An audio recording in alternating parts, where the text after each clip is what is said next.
Senator from Tennessee. I ask consent the quorum call be vitiated. Without objection.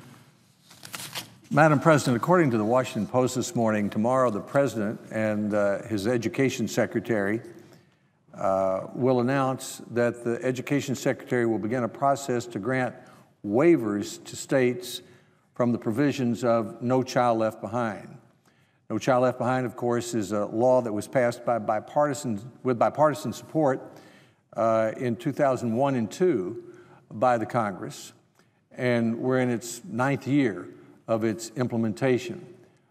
It needs to be fixed, and Congress needs to act to fix it.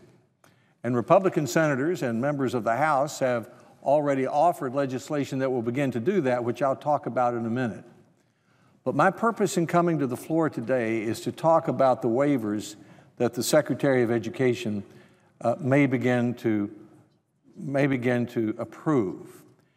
And my request of the Secretary and of the President is that as they establish a waiver process and as they begin to approve waivers, that they exercise restraint and not take into themselves responsibilities that are the responsibilities of Congress. The truth is, the Secretary has the states over a barrel.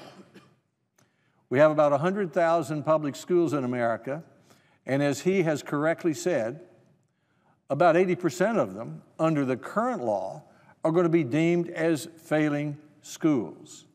Now, the President and the Secretary and we Republicans would like to take the responsibility for determining which schools are succeeding or failing and put that back in the hands of the states. We would like to take the responsibility for determining which teachers are highly qualified and put that back in the states.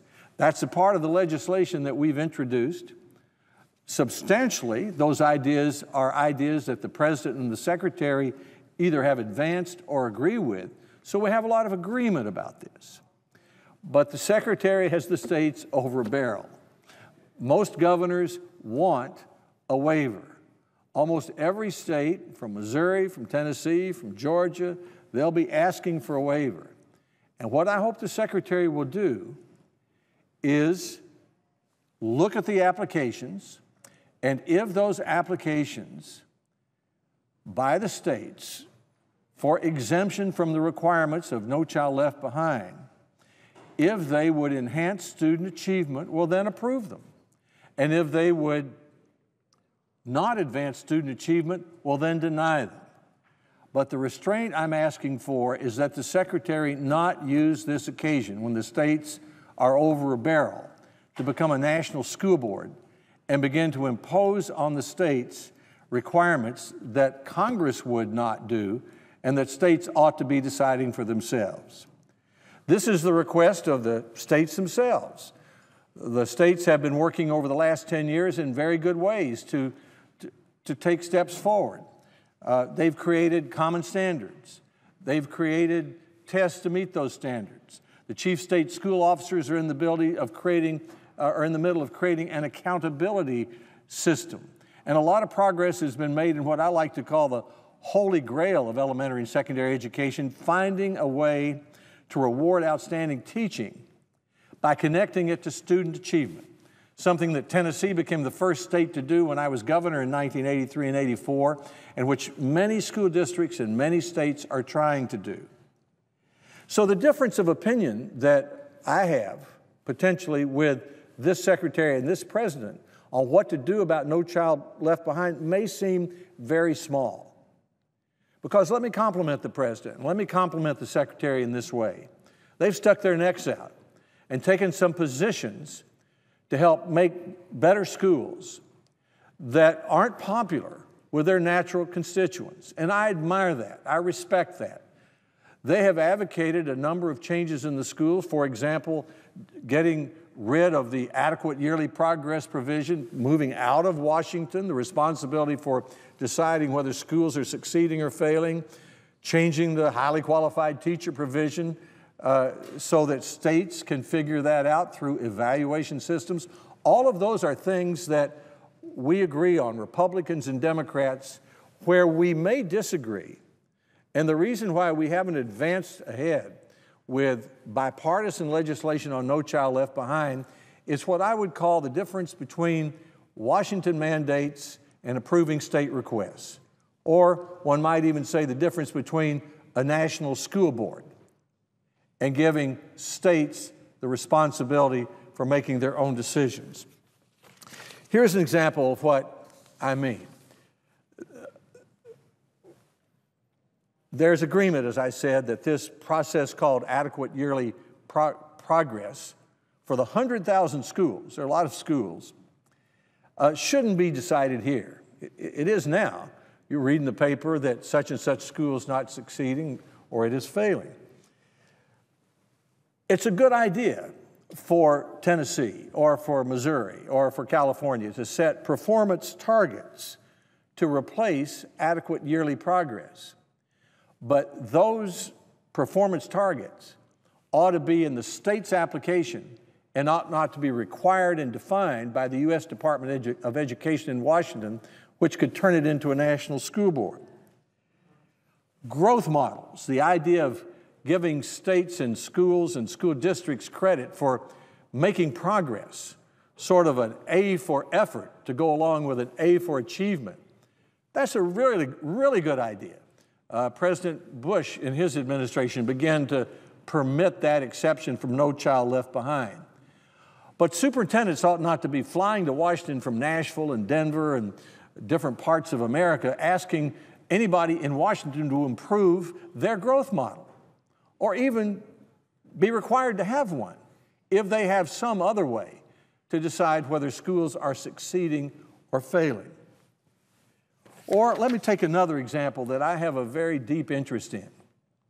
Teacher and principal evaluation related to student achievement. Tennessee became the first state in 1984 to pay teachers more for teaching well. Up to then, not one state paid teachers 1 penny more for teaching more, not 1 penny more for teaching well. In my office this morning were the 2 principals of the year from Tennessee and the 3 representatives of Tennessee Education Association. And 4 out of the 5 were voluntarily a part of our Master Teacher or Career Ladder program and were telling me how grateful they were for that. But let me tell you this, it was a controversial, difficult effort. It was opposed massively by the National Education Association, whose members this morning were thanking me for the program, because it's not easy to determine in a fair way how to reward outstanding teaching, particularly if you're going to relate it to student achievement, and particularly if you're going to relate it to performance pay. So the best way to do that is to encourage states and encourage school districts to try different ways of doing it and hope they succeed and borrow ideas from one another. That's what the Teachers Incentive Fund has done for the last few years, a part of No Child Left Behind. I fully support that and hope we continue giving money to help school districts who want to try different forms of performance-based pay. But to require a student-teacher evaluation in order to get a waiver from No Child Left Behind runs the risk of school districts all over the state, 100,000 schools, being supervised by a national school board. Now, I have had very good conversations with well-meaning superintendents and others in school districts who say, but you've got to make us do it or we won't do it. Well, I just don't buy that. I mean, I don't think that you can make schools better from Washington, D.C. We can create an environment in which they might succeed. Schools are like jobs. We have a national responsibility for them, but we can't create them here. We can create an environment to make it easier and cheaper to create jobs, private sector jobs, and we can create an environment to make it easier to create better schools. And one of the problems, and then the next thing someone would say is, well, there's no harm in just saying in a federal law or in a requirement for a waiver that you must have a growth model, or you must have a performance standard, or you must have a teacher principal evaluation program. What's wrong with that? Well, here's what's wrong with it. That's not the end of it, because there is the habit then every time I've seen it, except one time when we passed a law saying the Secretary of Education couldn't do it, of creating regulations to interpret what the federal government means by growth models, performance standards, or teacher principal evaluation systems.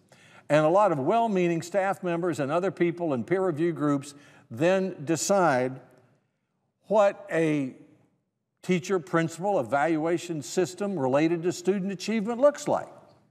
That's going to be very hard to do, Madam President, since nobody knows what it looks like. That'd be like telling people to, requiring them to drive cars before the car was invented.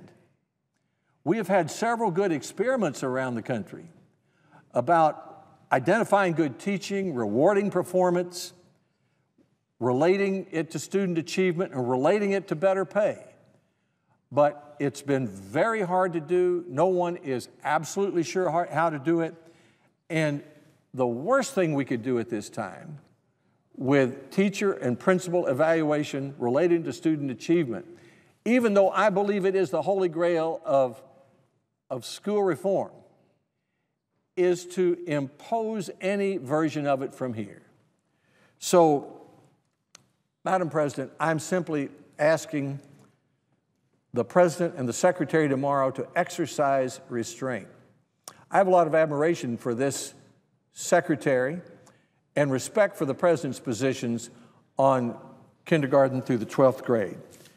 Many of the ideas which the legislation advanced by Republican senators last week to fix No Child Left Behind were suggested by Secretary Duncan. He has gone out of his way to work with Republicans as well as Democrats. He has been an energetic, able secretary, and I support most of his ideas. For example, he supported the idea, we agreed to it, Democrats, Republicans, Senate, and House, that instead of reauthorizing all of this big law, we just fix it. And then we identified 9 areas that we'd try to fix. The Secretary was comfortable with that, so were our Democratic colleagues, so were the Republican senators. First, we'd set a new, realistic, but challenging goal to help all students succeed. We agree on that. Instead of a goal that will require 80,000 students to be schools to be labeled as failing, we'll have a new goal that says that students will be college and career ready.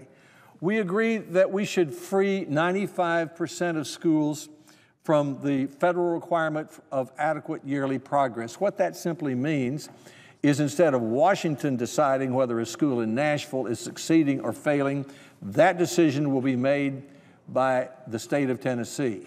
And the state of Tennessee will be able to make it a lot better today than it did in 2001, because since then we've had common standards adopted by 44 states, tests to those standards adopted by about the same number. We have chief state school officers agreeing on accountability systems. These are the performance targets, the growth models, the other such things. So a lot of work has been done. And in this case of Tennessee, they won the race for the top competition, which I also support. So the third thing that we agree is that the federal government would help states fix the bottom 5% of their schools. That's 4,500 schools picked by the states. The Secretary agrees with that. We Republicans agree with that. I believe our Democratic Senate colleagues agree with that. We agree on requiring states to have high standards that promote college and career readiness. We agree on encouraging teacher and principal evaluation systems to replace federal highly qualified teacher requirements. But for us, that means allowing states, if they choose to do it, to use Title II money to pay for it. In other words, we're not going to require it. We're not going to define it. We're going to let it flourish. We believe in continuing the necessary reporting. This may be the greatest contribution of No Child Left Behind since 2002. It reports how schools are doing not on the average, but by group. So we can find out if the African American children or if the Hispanic children are doing as well as other children. And we have this great volume of information now from school districts all over the state so that we have, in effect, better report cards. We believe on the Republican side, and I think there is agreement in principle at least on the Democratic side, that we should allow school districts to transfer federal funds more easily within their need, to meet their needs and to consolidate federal programs. And we believe in empowering parents. In my office this morning, one of the state principals of the year from Tennessee was from Powell Middle School in Knoxville. His enrollment's way up this year because it went from 920 to 1,060, principally because parents were choosing to take their children out of schools where they weren't succeeding, and they were permitted to transfer them to another school, in this case, the Powell Middle School, where they could succeed. So that's my request of a secretary that I admire and a president whose education policies for K through 12 I respect. Please show restraint. Just because you have every state over a barrel, don't be tempted to use this opportunity to become a national school board. Step back, look at the applications for waivers. If they enhance student achievement, say yes. If they don't, say no. And then one last point. Someone might say, and they'd be exactly right, that the real reason the secretary is granting waivers